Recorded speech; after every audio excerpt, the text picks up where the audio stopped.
Ladies and gentlemen, thank you for coming along to the press conference. Just to begin with, we're just going to hold up for our photographer friends the jersey that will be worn on tomorrow night for the match, just to take some photos. So the boys will hold that up for the photographers.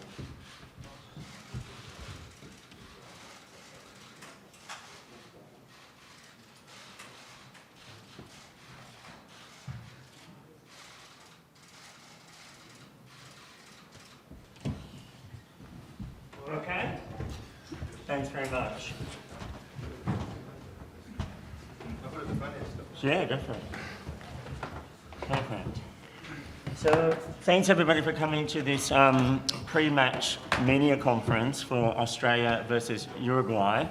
Michael Hooper, currently BEALE, and assistant coach Nathan Gray are with us. I ask that when you get a microphone, you put your hand up high, and please allow translation to finish before we go any further. I'm just going to quickly start by asking Curtly, it's the first time you've worn this jersey at a Rugby World Cup. Tell me what's going through the team and the feeling about the honour of having to wear this jersey for the first time. As a proud Indigenous Australian, I'm very excited to be wearing the Indigenous Wallabies playing strip tomorrow against Uruguay. We've got all the buy-in from the players and the staff, and as a country, it's a true representation of and acknowledgement to the First Nations people of our country. So it's going to be a very special night for all involved, and I can't wait to be able to do that. Yeah, it'll be a special night. We'll start with questions, and we've got one down the back with Greg. So if we get a microphone down the back, please. Thank you.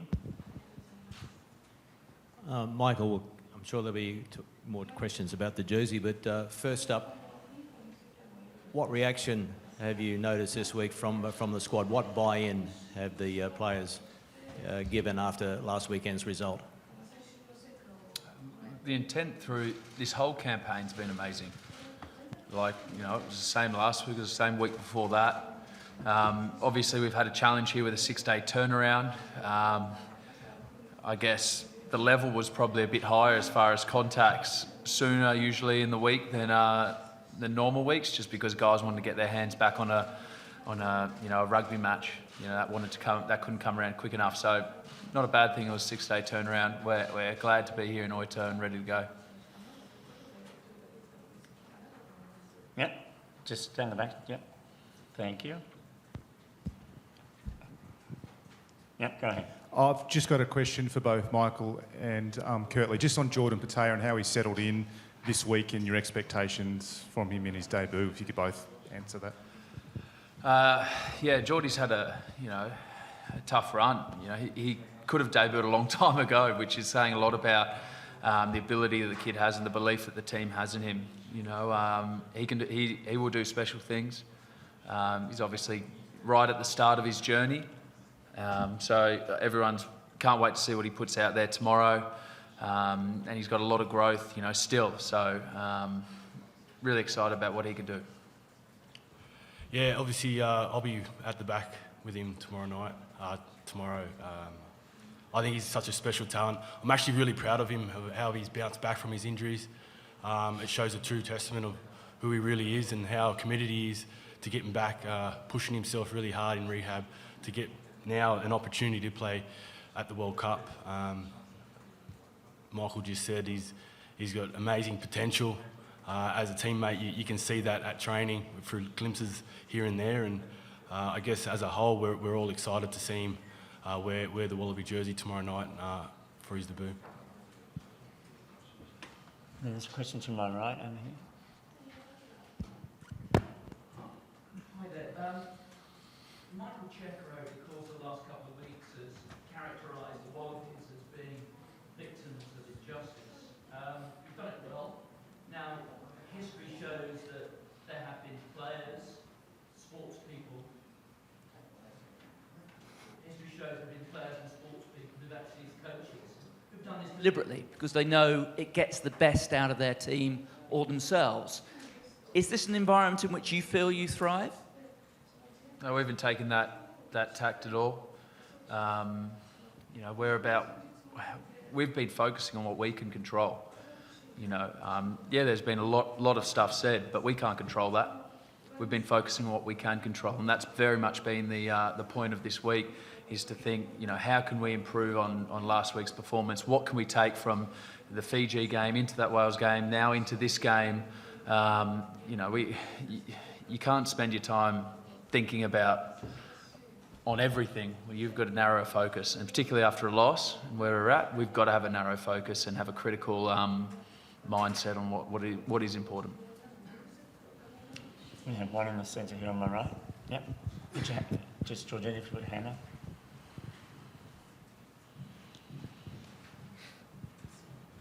Cheers. Hoops, it was in the post-match after Wales, it was the most kind of animated we've ever observed you. How are you feeling, you know, a few days later? Have you been able to process those frustrations? And animated how? Frustrated. Yeah, you seemed really frustrated after the game. I wanted to win. Really wanted to win that game, you know, and it just snuck. We got in within 1 point, and then we were on an attacking raid there with 4 points left. Yeah, I'm frustrated, you know. Still thought about a lot of those moments during the week, but now we're under 24 hours away from playing this next one. Yeah, I've moved on totally. I'm ready for tomorrow. Like, bring it on. I'm so happy I get another chance to run out in this jersey. Yeah, it's going to be great. Arvo footy looked slippery the other night there with the ABs out here. So, and Canada, going to be a good challenge. Yeah, we're just going to go to the front, yeah. Thank you. Last one on that point, Robbie Dean wrote a column saying when you focus on things outside your control in terms of refereeing. Sorry, mate, the microphone's not working. Let the guys just fix that first, and there we go. Robbie Deans wrote a column saying when you focus on things outside your control, like referees and things, and the coach's messaging, it subliminally sends an unhelpful vibe to the team for their future games. Do you agree? Do you feel like that there's been too much focus in that area, and is it in the players' heads at all? Oh, there's a lot that's said in the news, but that's not the stuff that's echoed in our team room, in our change room. You know, like I said earlier in the earlier question, our focus has been on what we can control. So I probably would agree with that, but, you know, you'd have to know what's being said behind closed doors to know what we're actually talking about. Okay, so I have a question here, and then we'll move over here. So just here first, yes? Thank you. Curtly obviously didn't get the chance to wear the Indigenous jersey last year. Just that game, how hard was it for you to be watching on, and how does that make this opportunity, I guess, more significant for you this weekend? Yeah, it was obviously disappointing to miss out, but again, I was a very proud teammate to see all the boys wearing the Indigenous jersey at Twickenham, and it'll be no different tomorrow night. It's another special occasion, and it's definitely a symbol that we're all behind, and it's galvanised us. It's bringing us together, and it's going to allow us to get out there and just play and represent our country and do it proud. Now, I think I have a question right here first, and then I'll work my way down the back. Go ahead. 読売新聞の横峯です、マイケルさんに質問があります。練習の公開された練習の中で皆さんで円陣を組まれていましたが、その際にどういったことを話し合われたかということを教えてください。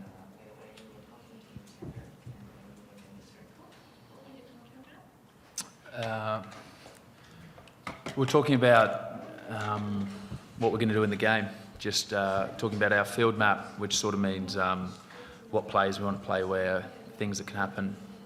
Yeah, very footy related. Just in the centre there, yeah, thank you. テレビ大分の藤田と言います。今日のピッチの感触を含めてスタジアムどうだったかということ、それから明日は大分でどのようなプレーをファンの皆さんに見せてくれるかを選手のお二人に伺いたいです。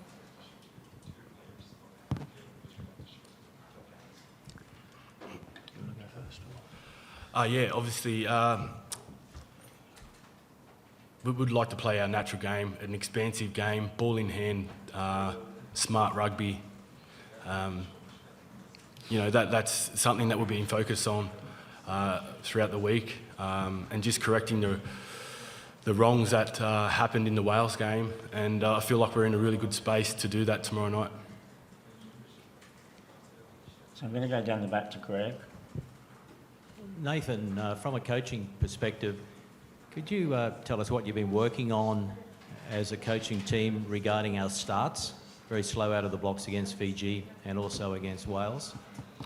I suppose the start against Fiji, we got a charge down and potentially could have scored a try in the first 10 seconds. So it certainly wasn't a slow start there, but we've obviously constantly look at things on how you can improve in terms of our warm up and just our mental focus going into the start of the games.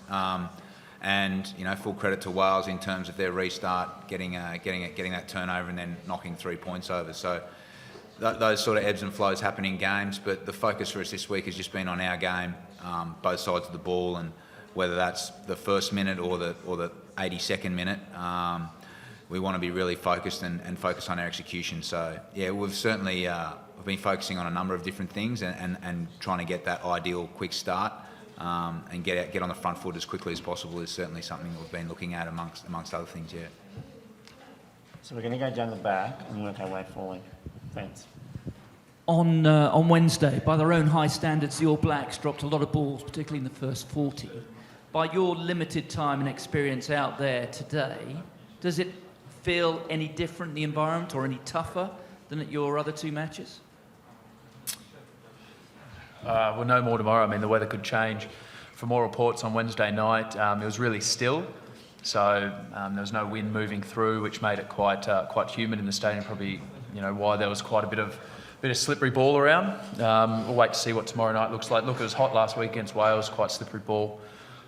Keep it away from off the chest and minimise, how slippery and wet that ball gets, particularly after a couple of phases. So I'm going to go to Luke and then I'm going to go to Tom. So Luke, put your hand up. Right in the centre here. Put your hand up high, Luke. Yeah, it's the way. Thank you.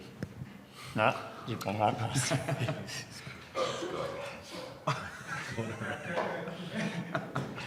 Why don't we go to this gentleman here at the front? Let's do ありが that. とうございます。 Go ahead. ビール選手にお伺いしたいんですけれども、今大会3試合かなりバックスのメンバーは入れ替わりながらのプレーになりますけれども、連携の上で難しさがあるのか、あるいはこういった柔軟なフォーメーションを組めるというのはオーストラリアの強みなのか、どういったふうに考えていますか。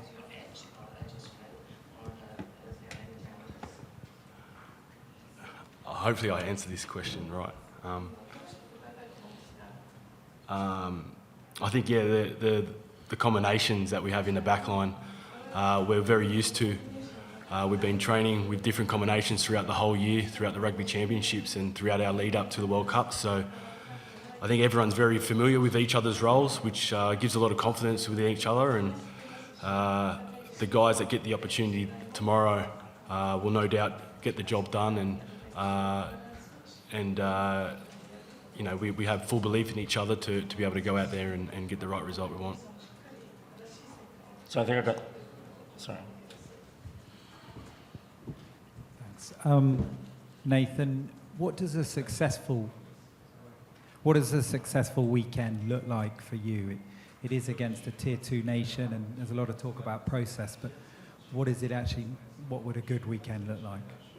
The good weekend will sort of manifest in a number of different fronts. I think obviously us scoring more points than the opposition, and a defence coach giving the opposition nothing would be a wish of mine. But obviously seeing the boys execute our game plan to a really high quality, both sides of the ball, and go through their processes and execution. That's certainly something that we're looking towards. Building momentum from the start of the tournament is something that's really important, and tomorrow presents an opportunity to do that. And then also on a bigger stage, the wearing this jersey, the 5th of October 2019 will go down in history in rugby as a game where a country got to wear a special jersey signifying a really special moment. And being a former Wallaby myself, you create lots of history as a player, and this playing group tomorrow is going to create a little bit of history, and that's something that is not lost on the group, and that's something that will be an end result of the event. Can we go to Tom there? We only have time for 2 more questions, I'm afraid. Tom there, and I think the guy... Did you want a question? Yeah. Michael, just on the Uruguayans themselves, Michael Cheika spoke about how they would be far improved to 2015. Just your thoughts on some of the areas you think the game will be won and that you need to be at your best at? Breakdown, they come hard there. Got a really good kicking halves. They kick a lot and they're good in contesting in those areas. So we've got to be behind around the ball and on top of those sort of areas. They also, physically, particularly in that Fiji game, were very, very strong. I mean, we played the Fijian team already, know how physical they are, and the Uruguayans did a great job in halting that. So we're prepared for that to be a massive area of the game, both in attack and defence. Yeah, I've got one right the other side, mate. It's coming to you right now. There we go. Michael, you talked about humidity and this sleepy ball. What can you do as a player to avoid knock-on and all that situations? Is it possible to avoid it? Yeah, a bit of sticky tape. No, I don't know. You try. I said earlier, keep it off the chest. That you get a lot. The jerseys will be very wet, so keeping it off there is important. Catch the ball. It's as simple as that. You got to catch the ball. It's hard, but it's a challenge for both teams. Okay, we have to leave it there, I'm afraid. Thanks very much, and thank you very much to both teams. Thank you very much. Thanks, guys.